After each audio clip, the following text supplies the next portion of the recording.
Hello beautiful soul, welcome back to my channel. This is Mecha Amber from Japan, Kabayan.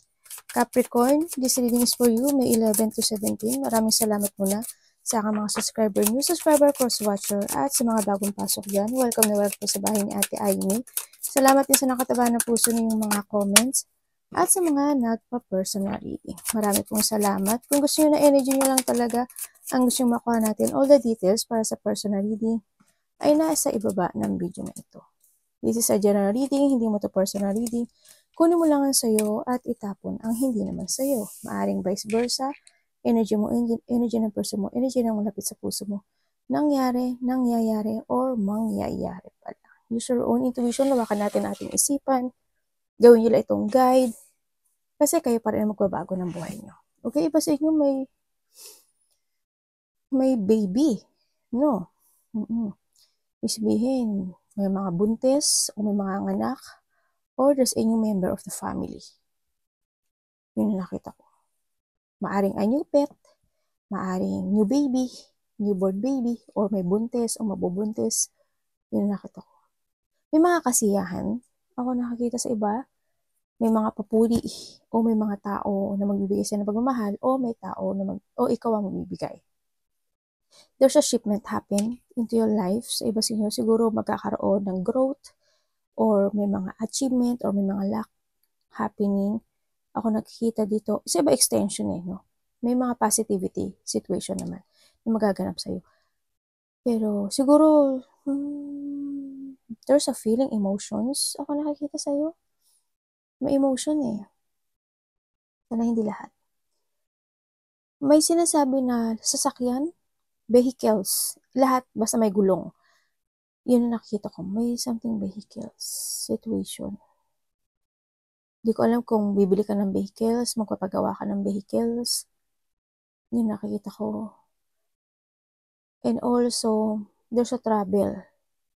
Iba may travel. Yan. May tao na magkakaroon na ng distance sa'yo. Hindi ko alam why. Kung paano siya magkakaroon ng distance. Sana walang mawala, Sana there's no loss. Ako nakatawa na ba? Loss of pet, loss of someone na mahal mo, mahalaga sa'yo, kakilala mo, ganyan. There's an ending of a situation sa buhay mo dito.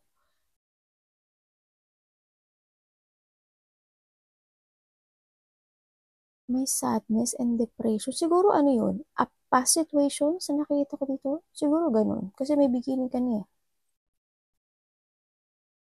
Magkakaroon ng transformation sa'yo. Diba dito may mga pet, no? Aso, pusa, o ano man yan, meron kayong pet. Merong tao na maaaring magkakaroon ng paghanga sa'yo, no? Sa iba sa inyo siguro, ikaw, maaaring may magkakaroon ka ng there's a new love coming sa buhay mo, or may crush ka, or may tao magkaka-crush sa'yo. Yan. May tao dito sa iba sa inyo na very loyal sa inyo. Yan. Or ikaw ang loyal. Yan. May mga loyal person, allies, friendship. May mga taong tiwala sa'yo o pinagkakatiwalaan mo. Yan nakita ko. May mga happiness. Ay, may sadness. Tingnan natin ang iyong energy. Meron kang Pisces, Cancer, Virgo, Aries.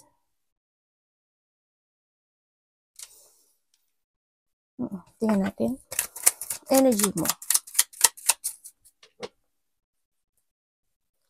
May new beginning sa'yo. Yan. Kumbaga may nag-umpisa o may dumating na bagong kasiyahan o kinasisiya mo. Ganyan. Sa iba sa inyo. Kung may something ending o may nawala o may inilet go o may nagtapos sa buhay mo, meron namang panimulang muli na nagaganap sa buhay mo. Energy. Oo nga. This week, ang nakikita ko sa'yo, happy. maganahan dito yung parang bagong simula ng buhay mo, no? Sa nakita ko dito, may mga sitwasyon na may mga na-fulfill o may mga na-achieve ka, maaari may mga dinesire ka o may mga minanifest ka this week is makakamit mo na siya or maaaring iba sa inyo nakamit yun na yun, ano? Kasi nandito na siya. O hindi niya may mga na-accomplish sa iba, no? Dito. At magkakaroon ng mga pagkikita, siguro family, ganyan, o mga kasamahan sa trabaho, sa iba sa inyo. May mga dealing or partnership. Ako nakita ko dito, may mga collaboration, ganyan. Iba dito is, kasi meron kang wish come true na nakamit o makakamit. A new beginning of a happiness, kumbaga handun yung fortunate outcome sa buhay mo is makakamtam. Kasaganaan or wish come true. Kumbaga ito yung another beautiful together with come sa pamilya mo, sa buhay mo, sa kasamahan mo sa trabaho, sa mga kahilingan mo, ganyan. Sa nakikita ko dito. Bagong simula ang nakita ko sa iyo. Ang ganda ng card mo Tingnan natin parating sa iyo. Kumbaga nagkakaroon ng growth, no? Dito. May pagkikita nga ng family, mga togetherness. This is ending of a difficult situation sa buhay mo, no? Mga difficult time is mag-end na yon. Kumbaga, you have a peaceful na this time. Sa nakita ko dito. Magkakaroon ng pagkakasundo-sundo, kumbaga. Parating kay Capricorn.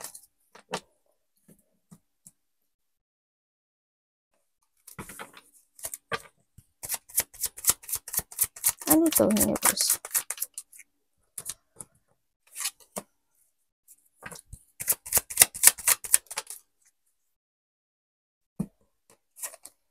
Pwedeng explain mo to, universe.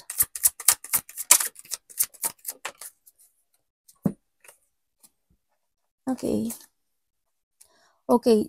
Ang parating sa'yo, may tao. Maybe this person is in a distance. Hindi ko alam kung ano related nyo. Maaring kapatid mo. Maaring love life mo. Pero hindi ko siya nakikita ng love life. Maaring sa iba sa inyo, love life or kapatid or anak, no? Or nakakabata mo. Ganyan. Maaring ganun. Ang nakikita ko to, there's a communication. Maaring may tao na mag-open up sa'yo. Kasi maaring itong tao na to is in a loneliness situation or they feeling lost, ganyan. Sa nakita ko dito, siguro magkakaroon siya ng open up sa'yo. Or may mga sasabihin siya sa'yo. Maaring ikaw yung isang tao na sinasandalan niya o nasasandalan niya. Yun ang nakikita ko dito. And also, ang nakikita ko rin dito sa iba is parating sa'yo kasi you are going toward na sa calmness situation dito sa nakita ko dito. Ibig sabihin, kung may mga stressful situation ka na pinagdadaanan in the past or may mga deep wound na inaalala in the past o mga pinagsisisihan in the past o hirap, this time makaka-move on ka na raw. No? Sa nakikita ko dito. Parang maaring i-withdraw mo na yung bagay na yun. Kumbaga, you will release the pain at saka yung pag-worry o yung anxiety mo. This time is there's a new horizon. Ako na nakikita. Siguro maaalala mo na lang yung mga tao.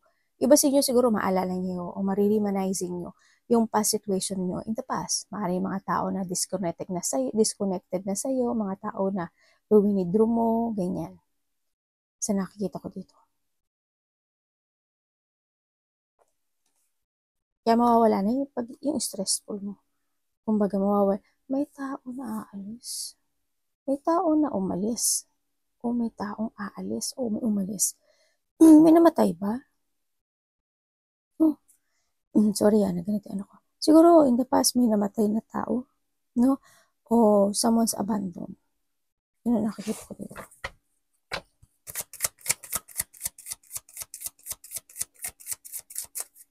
Ingatan nyo rin yung likod nyo, ha?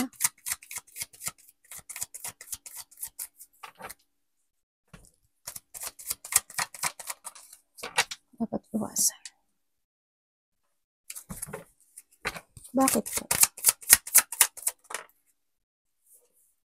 Okay. Iwasan mo daw. Oh, thank you. Okay, iwasan mo daw yung isang situation na magkaroon ka ng self-doubt sa sarili mo. Iwasan mo yung matakot ka sa mga nagbabago o magbabago sa buhay mo o yung mga pagbabago magaganap. Iwasan mo din yung magkaroon ka ng pag-isolate when it comes to yourself or you feeling empty or drained or a negative thinking or may mga sitwasyon na kung may mga naganap na unfulfillment or bad news in the past, iwasan mo na lang tumutok doon. This is the time na rin kasi na to let go and to withdraw or to move on, no, dun sa bagay na yun. Umiwas ka na lang sa mga bagay o sitwasyon din na pwede kang ma-disappoint sa mga tao na makapagbibigay sa iyo ng hindi masayang situation, ganyan. Iwasan mo din na kumbaga yung masayang yung oras mo o yung panahon mo sa isang sitwasyon na makapagpapabagal sa takbo ng buhay mo. Pero nasa sayo yun. Nasa sayo yun. Kung you want to delay or to cancel, yung mga bagay na yun, di ba? Nasa sayo yun. Kung mabeing held ba ka sa nakaraan mo, nasa sayo yun. Pero iwasan mo yun. Sinasabi dito. Tingnan natin. Love. Love is sa lahat. Sarili, kapatid, anak. When it comes to Allah. Okay. Ano pong nangyari? Ano pong sunod nito?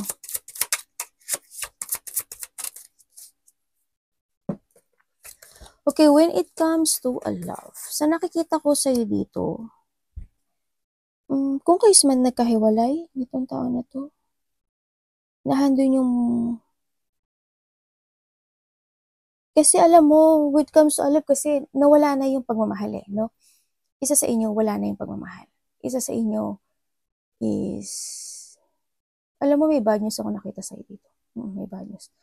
Isa sa inyo is, na-trap or na-stuck dun sa sitwasyon na yun, no? Kumbaga, they still waiting, naghihintay pa siya sa nakita ko dito.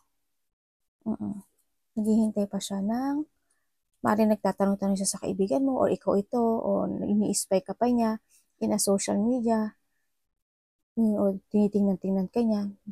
Kuhanin mo lang yung sa'yo doon. Yun ang nakikita ko dito. Nandun siya nakulong siya sa relationship na to, no? Kung kayo nagkahiwalay. Pero ang nakikita ko kasi sa kanya, ikaw o siya, wala na yung pagmamahal eh. Dito eh. Yun ang nakikita ko. Pero gusto niya magkaroon ng development again sa situation. Kung kayo is in a relationship nitong tao na to, ang nakikita ko dito, nandun naman yung love and support to each other, no? Kasi andito rin si Ten of Pentacles. Lalo na kung may mga anak kayo, diba? Maaaring dalawa yung anak nyo. Hindi yung suportahan sa yun nga lang, siguro bihira kayo mag-usap nitong tao na to sa nakikita ko dito. Kaya siguro, isa sa inyo is nakakaramdaw na, mahal pa kaya ako nitong tao na to? Ano kaya nararamdaman sa akin nitong tao na to? Maaring ganun, ano? Pero handun naman yung isa sa inyo is a patient siya. Patient lang siya. Yun ang nakikita ko dito.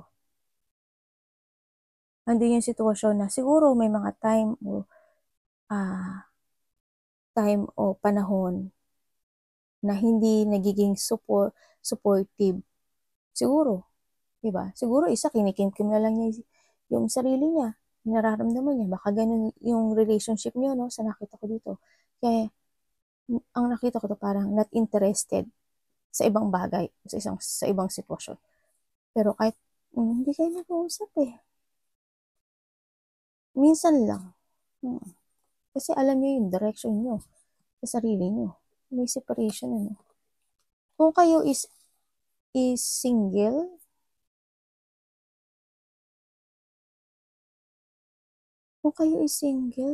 sa nakita ko dito,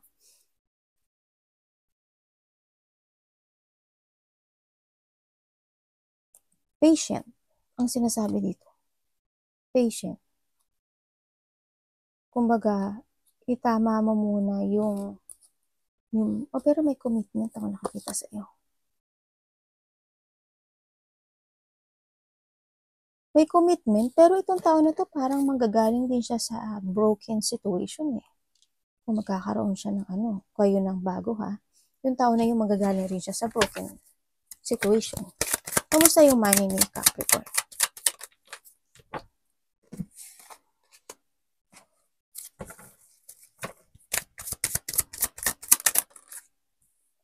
When it comes to your money, ano po yan? Sunod. Okay.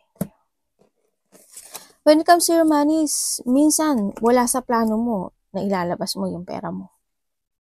Ayan. Maaaring itinutulong mo, pinapahiram mo, ganyan.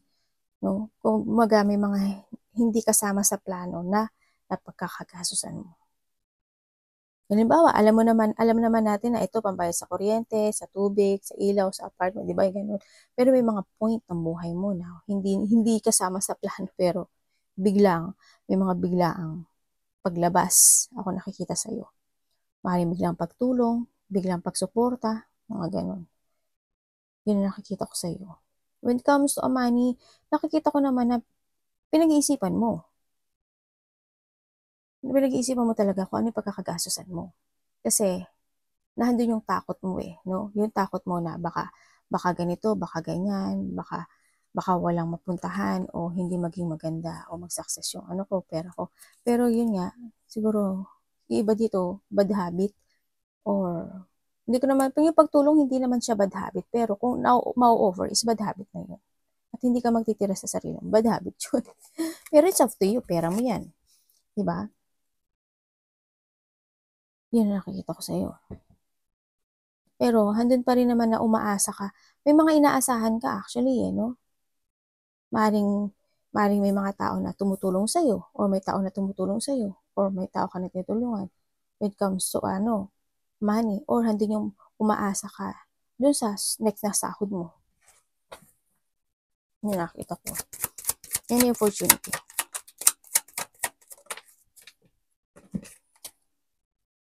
Pero when it comes to growth, wala pa akong nakikitang growth. Yun yung nakikita ko sa iyo.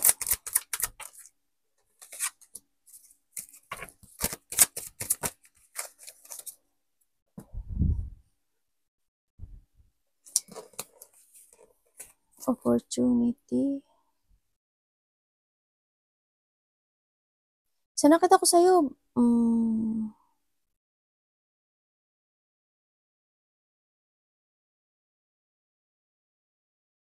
sa ngayon, magiging okay ka no? This week, ang nakikita ko dito. Magiging kalma ka this week. Also, siguro, may tao ka na makakausap na makapagbibigay sa iyo ng peaceful o pagkakalma. No? O makaka-receive ka ng text message. Nakikita ko dito, may mga opportunity ka na gagawin, may mga situation na tasks or priorities ka na gagawin na gusto mo. Opportunity man yan, task man yan, ipa-priority mo, pero gusto mo siya. Yun na nakikita ko. May mga sitwasyon na i-evaluate mo, gising na yung mga anak ko. Yan, siguro may mga makakausap ka, na ma-feel relax ka, na magiging okay ka. Yun na nakita ko. May mga makakausap or collaboration or dealing, or maaring sa trabaho mo, di ba? Ako nakikita na magiging okay yung situation mo. Yan, pakikipag-usap. Walang away, kumbaga. Feeling relax. Makaka-receive ka rin ng text message, ganyan, or communication.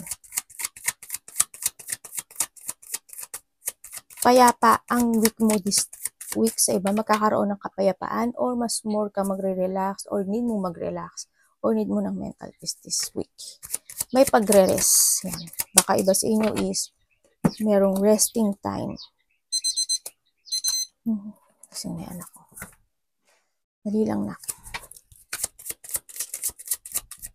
Advice. Ang advice sa'yo is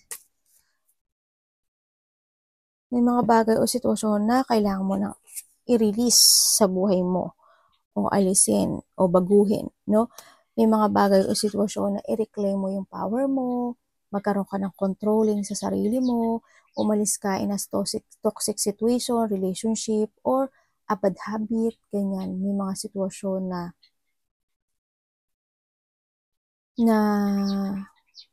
kailangan mong you need to walk away o umiwas to be stable. Sa nakikita ko dito,